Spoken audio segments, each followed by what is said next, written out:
mwese musanzwe mukurikirana ibiganiro byo kuri Yaga Nawe TV, twizera yuko mumeze neza.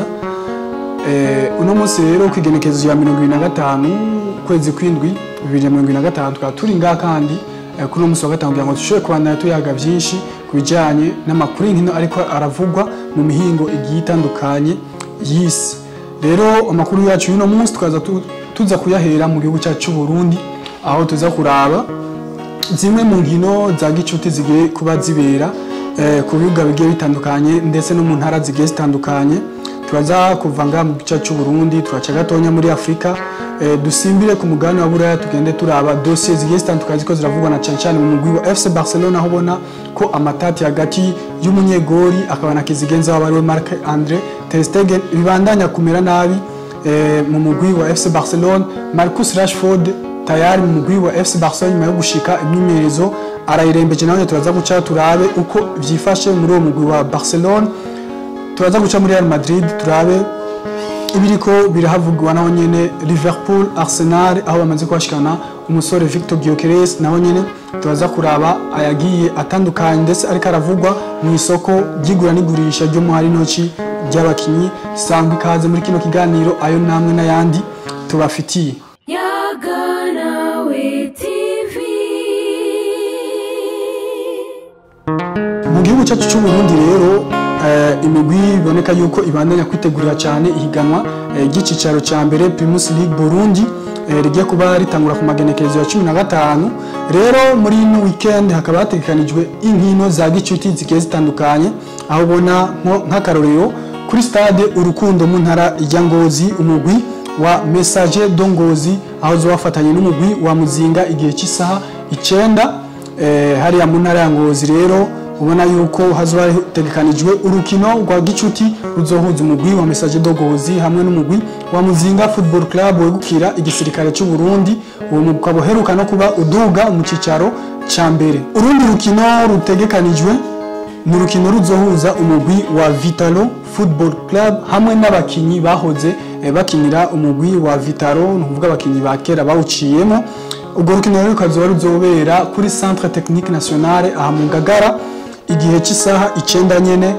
Ubona ko bitazoba vyoroshe, nabo nyene ni muntu mbere yo kwitegurira iganwa y'icicaro ca mbere giye kuba ritangura by'uno mwaka. Ni ku munsi w'Imana itariki 27 ndetse n'ubwo rukino rwa Messager Ngozi nabo nyene ruzoba ku munsi w'Imana igenekerezo rya 27 za kuno kwezi nyene turimo. Ariko kandi sigo rukino rwonyene rwa gicuti ruzoba, ni rukino rudasanzwe ruzohuza umugwi wa Flambeau du Centre mu ntara ya Gitega ndetse n'umugwi wa Olympic Star w'Imuyinga. Ni rukino rero nabwo nyene ruzoba ku munsi w'Imana igenekerezo rya 27 kuri stade Umuco hariya mu ntara ya Muyinga. Ubwo sigo rukino kandi rwonyene rutegekanijwe, hariho urukino rudasanzwe, urukino ruzagwitezwe n'abakunzi batari bake. Urukino ruzobera mu ntara ya Gitega ruzohuza umugwi wa Musongati Football Club mu ntara nyene ya Gitega n'umugwi wa Vision 2026 uheruka kubugurwa na bamwe mu bakinyi bakomeye abo twita abastar bakinira equipe nationale, ariwe Yusufu Ndayishimiye batazira Nyange ndetse na mugenzi we Bimenyimana Bonfils Caleb. Rero uwo mugwi ubona ko ndetse no ku munsi turangije wejo wa kane bari bamaze no kuba bashika aho uwo mugwi wakoreye imyimenyerezo mu kuza kubafata mu mugongo gukurikirana ibikorwa ingene biriko biragenda muri uwo mugwi wabo mushasha, aho mbere no ku munsi w'Imana igenekezo ya 27 nyene isaha 9 nabo nyene bazabishikiye kuri stade Ingoma ahagiye kuzobera ubwo rukino. Binavugwa yuko bamaze kubamerera prime ishimishije agashiruka bute mu gihe abakinyi canke uwo mugwi wa Vision 2026 urumuka utsinze umugwi wa Musongati bakaryohera bene bitaye kuvuga aba Yusufu Ndayishimiye ndetse na mugenzi we Bimenyimana Bonfils Caleb. Yaga Nawe TV.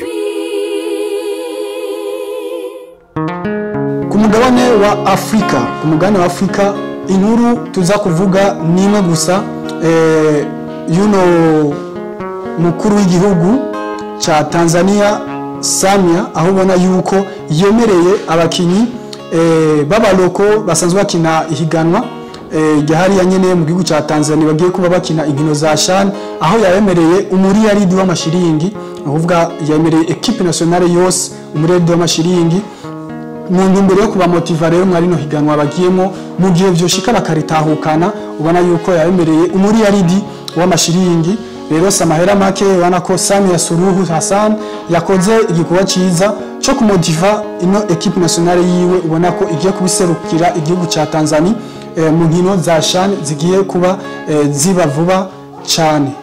Yaganawe TV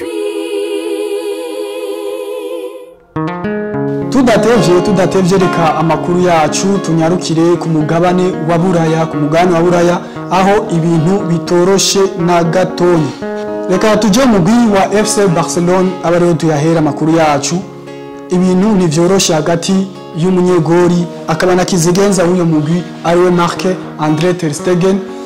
Bivugwa yuko nyuma yo kugira ububabare ku mugongo ariko bikaza kuvusabwa yuko yosubira kubagwa kugira ngo ubwo bubabare afise ku mugongo bushobore kurangira.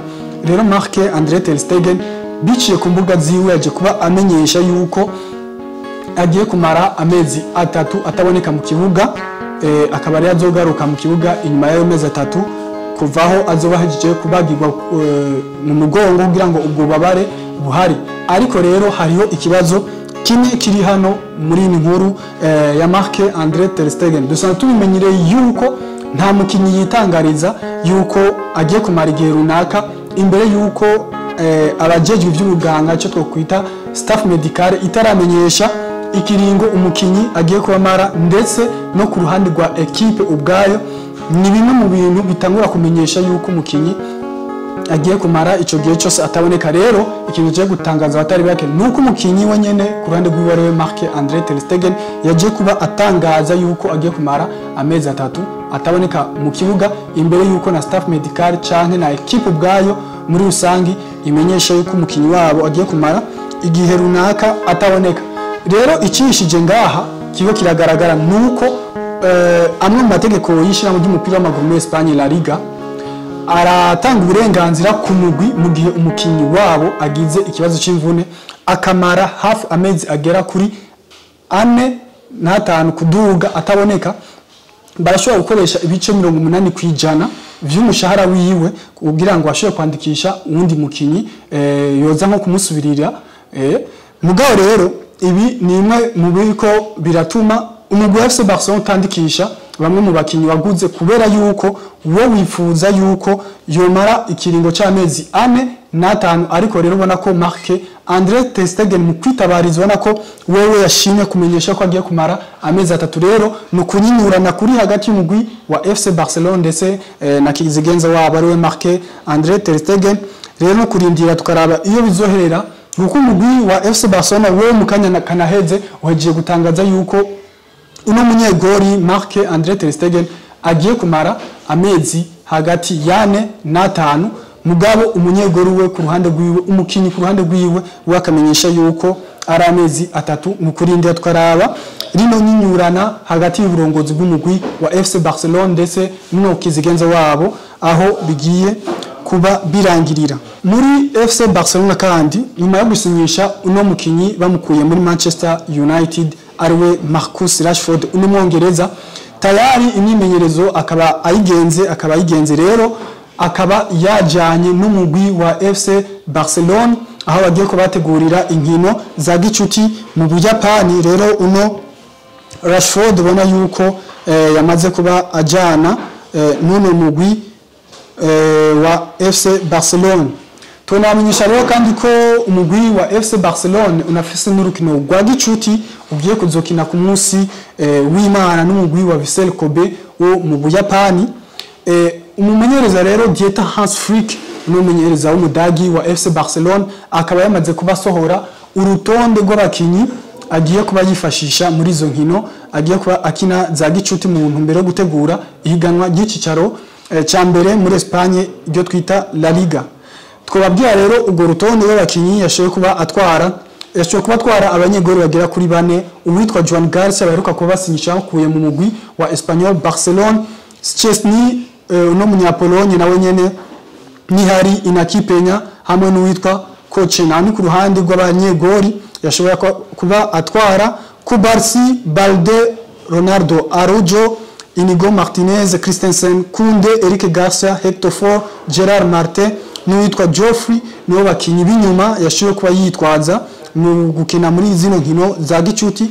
Ku ruhande rw'abakinyi bo hagati naho nyene nka bose niho bari turabona uwitwa Gavi, Pedri, Firmino Lopez, Marc Casado, Daniel Olmo, Frankie de Jong, Marc Bernard n'uwitwa Guillermo na Odro nabo nyene nabakinyi bagiye kuba yifashisha muri zino nkino za gicuti agiye kuba kina mu busatirizi naho ni Ferran Torres, Robert Lewandowski, Lamine Yamal, Rafinha, Marcus Rashford, Rooney na Alex Fernandez umumenyereza ndi Etans Freak. Rero umugwi FC Barcelona nawo nyene kuba tugenda tukawurabira hagufi mwa zino nkino za gicuti ugiye kuba ukina na cyane turabira hagufi uno mukinyi Marcus Rashford ubona ko aterekwa na gato n'umugwi wa Manchester United. Rero ukaba washimye kumutiza uno mwaka mu mugwi wa FC Barcelona mugere FC Barcelona naho yo mushima nukuzoca bamugura burundu. Tukiraho nyene mu mugwi wa FC Barcelona inkuru tworangiriza ko ya nyuma mu mugwi wa FC Barcelona Lamine Yamal uno mwana akiri mutaje kuba akwiza imyaka 18. Ikinyamakuru rero Marca gisanzwe gikorera mu gisagara ci Madrid caje kuba gitora umukinyi Lamine Yamal nk'umukinyi yaranze umwaka w'ibihumbi 2024 ushira 2025 imbere y'uwitwa Ousmane Dembele bari bahanganiye kano gashimwe. Rero nagashimwe kashoboye kuba gatangwa ne kino kinyamakuru Marca cyo mu gihugu ca Espagne gisanzwe gikorera i Madrid. Rero cyatoye umwana akiri muto Lamine Yamal nk'umukinyi yaranze umwaka uheze wa 2024 2025. Amakuru yacu reka tuyabandanirize kandi mu mugwi wa Real Madrid. Mu mugwi wa Real Madrid nyuma yuko uwitwa Luka Modric asohotse muri no mugwi wa Real Madrid yerekeza mu mugwi wa AC Milan hariya mu Butaliyani. Nyuma rero kumara igihe tutaramenya ugiye kwambara numero 10 uno Kylian Mbappe rero abicishije ku rubuga rwiwe rwa Twitter yaje kuba amenyesha yuko agiye kuba yambara numero 10. Ariko rero ukuri nuko muri rino yambara numero 10 rihawe uno mukinyi Kylian Mbappe abenshi bari batanga kwibaza nimba zohabwa uwitwa Federico nako uwitwa Arda Güler.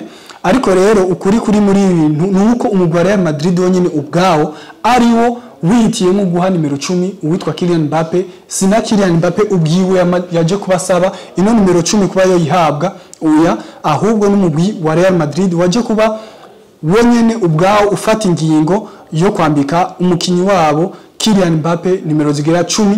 Rero aho ubona yuko ni kimwe mu bintu bagiye kuba bifashisha mu bijyanye n'ubudandaji, kudandaza amafoto, visibility y'umukinyi ndetse na equipe.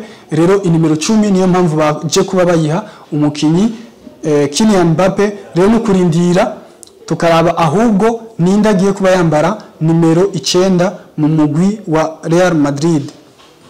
Mu mugwi wa Real Madrid kandi hategekanijwe ibindi biganiro bizohuza abasanzwe bahagarariye umukinyi Vinicius Junior ndetse n'uburongozi bwa Real Madrid mu gihe umukinyi Vini azoba avuye mu kiruhuko arimo. Rero akaba ariho ibiganiro bitegekanijwe gusubira kuba kuraba nimba by'ukuri ashobora kongereza amasezerano mu mugwi wa Real Madrid. Nyuma yaho ibinyamakuru bitari bikegeye binyegurura yuko Vinicius Junior we yifuza umushahara ungana n'uwahawe Kylian Mbappe.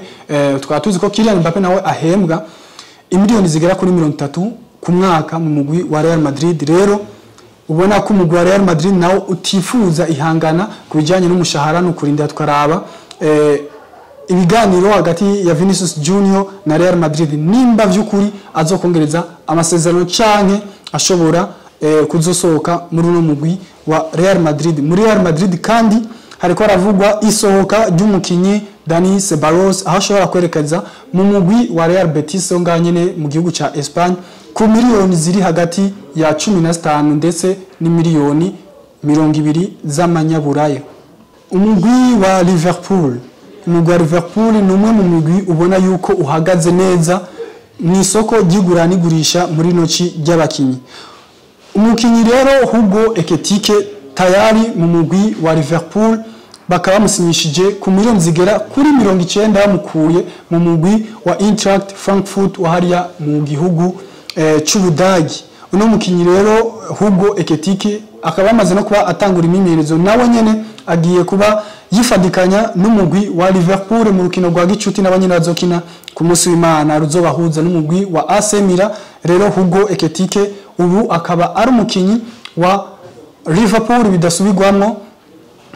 Wana ko Liverpool rero bandanya kuba yiyubaka buke byukuri biteguye bimwe bidasanzwe sezo tugiye kuba dutangura y'ibihumbi 2025 ushira 2026.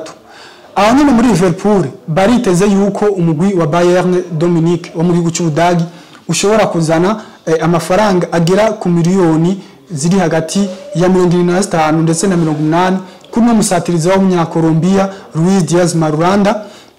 Rero umugwi wa Bayern Munich ukaba wagiye kuba utegura ubundi busabe nyuma yuko baje kuba baronka usabwa miliyoni 67, ariko Liverpool ikaza kuba izanka. Rero umugwi wa Bayern Dominique uriko urategura ubundi busabe bwo kuzana kugira ngo barabe ko bashobora gusinyisha uno musore Luis Diaz. Ariko kandi muri Liverpool ariko barategekanya kongera amasezerano uwitwa Ibrahima Konate. Nyuma y'ivyo ariko biravuga ko uno mukinyi adashaka kongereza amasezerano kugira ngo ashobore kwerekeza mu mugwi wa Real Madrid. Rero umugwi wa Liverpool uriko urategura kumuha ubundi busabe bwo kongereza amasezerano. Narijya hariho amakuru avuga yuko uwo mukinyi uruhande rw'iwe bujya ntiyanka kongereza amasezerano, ahubwo biboneka ko hariho bimwe n'ibindi batako barahurizako, ariko hamwe bo bihurizako byumvikana yuko uno mukinyi Ibrahima Konate ashobora kongereza amasezerano mu mugwi wa Liverpool, nubwo byari byavuzwe cyane yuko umugwi wa Real Madrid ushobora kuzana ubundi busabe mu mpera z'ukwezi kwindwi kuno kwezi turimo canke mu mpera zigura nigurisha ko Real Madrid ishobora kuzana ubundi busabe kugira ngo barabe ko bashobora gusinyisha uno mukinyi umufaransa akini nyuma ku ruhande rwa Liverpool ariwe Ibrahima Konate. Reka tuze tubandanya amakuru yacu mu mugwi wa Arsenal. Intare bamaze kuba bayishikana, reka tugaruke tuyabandaniriza. Yaganawe TV ku rubuga rwiwe rwa Twitter yanditse amajambo agira ati i London gisagara cy'Ubwongereza haratukura. None ninde uwo sundi n'umukinyi umusatirizi nimero 9 ariwe Victor Gyökeres. Uno mukinyi rero Victor Gyökeres nyuma yuko umugwi wa Arsenal umaze kuba wumvikana n'umugwi wa Sporting kuriha imiliyoni zigera kuri 67 zirenga ko gato kugira ngo ashobore gusinyisha uno mukinyi Victor Gyökeres. Ku munsi w'ejo ku mugoroba niho yafata rute n'ikirere ava mu gisagara ci Lisbon yerekeza i Londres, aho rero akaba yamaze kuba ashika mu gisagara ca Londres mu Bwongereza, aho aje gukorerwa ibipimo vy'amagara kwa muganga. Nyuma kubikora nawe nyene acafata indege yerekeza mu Buyapani, aho umugwi wa Arsenal uri nawe nyene mu gutegura zino nkino za gicuti. Rero Victor Gyökeres akaba aje gukorerwa ibipimo, mu nyuma kubikorerwa nawe acaja kwiyungana bagenzi we iyo bari gutegura inkino za gicuti. Aho nyine muri Arsenal baratangaza iza ry'umusore Christian Muslera bamukuye mu mugwi wa Valence mu gihugu ca Espagne. Rero no mukinyi asanzwe akina ku ruhande rw'inyuma, akaba aje mu mugwi wa Arsenal avuye mu mugwi wa Valence mu gihugu ca Espagne. Wana ko umugwi wa Arsenal na nyene ubana ya kwiyubaka neza, n'umugwi na nyene tworabira hagufi mu mwaka uza w'inkino twushira kure. Ubona ko ubandanyire kwiyubaka uzana abakinyi bamwe n'abandi. Byukuri ikintu twahagara ko muno mugwi wa Arsenal kuva uno mumenyereza Mikel Arteta afata uno mugwi mu myaka 2 we ya mbere, ubona ko yagerageje kubakana cyane ku ruhande rwo mwipoto mwizamu. Arazana umunyegori David Raya ubona ku ruhande rw'inyuma naho nyene yiyubatse neza. Wana bafise Lewis Kelly kuri nimero zigera kuri zitatu, bakagira uyu Carafiori kuri ziri, bafise Julian Timber, bagifise Ben White, bafise Saliba, bafise Mosquera, bafise Gabriel Magalhaes, bakagira Kivior. Ku ruhande rwo hagati barafise ba Declan Rice, Odegaard, ba Thomas Partey, Mikel Merino, ba Zubimendi. Rero ubona ko umugwi wa Arsenal wari usigaye ufise ikibazo cyane mu busatirizi. Rero nyuma gushikana uno musore Victor Gyökeres, rero ni kurindira twara mbega ya Arsenal yamaze imyaka 2 ikurikirana itandukanye, iba iya kabiri twebese ko muri saison ya 2020 ya 2023 2024 yahije ari ya kabiri nyuma y'umugwi wa Manchester City. Vyagaragara neza ko umugwi wa Arsenal ashobora gutahukana igikombe ca Premier League, ariko kiza kuba kibaca mu myanya y'intoki ku kanyuma. None umwaka uheze w'ibihumbi 2024 ushira 2025 naho nyene baje kubatakaza kino gikombe ca Premier League, bagitwarwa n'umugwi wa Liverpool. Rero kurinda twaraba nimba umugwi wa Arsenal zino recruitment iri kirakora zizoza kuyifasha gutahukana kino gikombe ca Premier League cuno mwaka canke kwitwara neza mu nkino za UEFA Champions League. Umugwi rero kandi wa Arsenal ukaba ufise urukino rwa gicuti ugiye kubukina n'umugwi wa Newcastle i Singapore. Wana yuko bazokina amasaha ku mugoroba ya 12:30.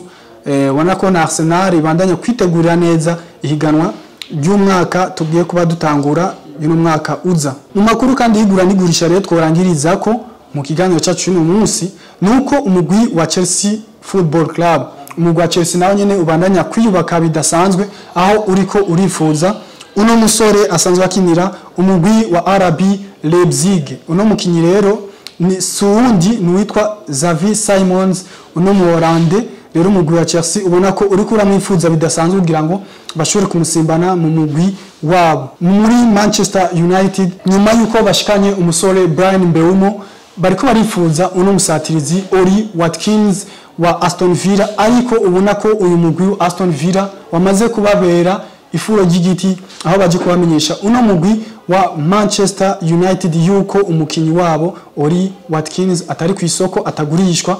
Rero vyumvikana yuko mugwi wa Manchester United wamaze kuba umenyeshwa ko n'umukinyi uno musatirizi nimero 9 amaze igihe yitwara neza mu Bwongereza Oli Watkins yuko atagurisha, nkuko ikinyamakuru The Telegraph cyo mu gihugu cy'Ubwongereza kibimenyesha. Manchester City yamaze kuba igarukana umwana wa academy wabo ariwe James Trafford, bamukuye mu mugwi wa Burnley, aho ubona ko bari bamudandaje. Rero imiliyoni 40 akaba arizo Manchester City yatanze kugira ngo basimbane uno munyegori James Trafford, nyuma yuko ubona yuko umugwi wa Galatasaray wamaze kuba wumvikana Nuno Ederson Morales kugira ngo ashobore kuza mu mugwi wa Galatasaray. Rero umugwi wa Manchester City ubona ko ubandanya kurondera umusubizi wiwe, n'inyuma yaho ubona ko batari ko barashimishwa n'urugero rw'uno munyegori ariwe Ederson Morales n'umunya Brazil. Rero Manchester City yamaze kuba isimbana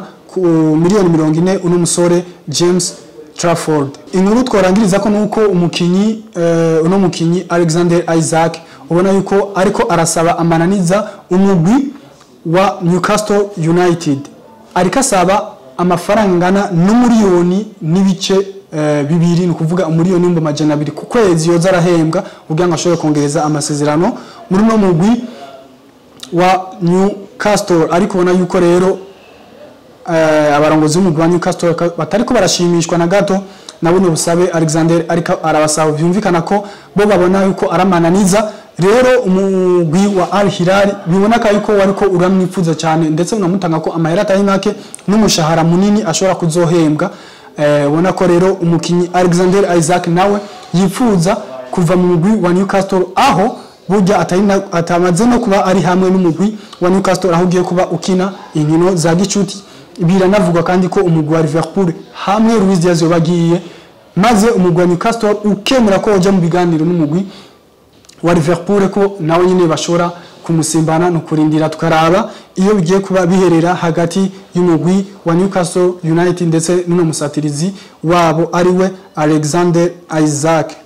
Reka twashimire mwebwe mwese mwatanze akanya kanyu kugira ngo mushore kudukurikirana kuri no biganiro byacu cya kuri Yaga Nawe TV.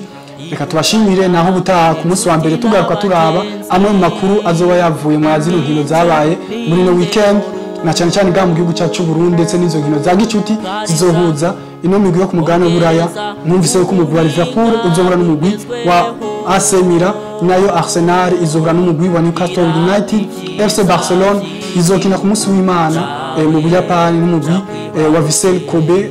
Abakunzi ba Barcelona rero mwumva ko umugwi wanyu umaze kuba utanga inkino za gicuti n'ukuzoza kuraba ku mateleviziyo runo rukino. Ciao ciao, naho ku munsi wa mbere hamwe nayaga nawe TV.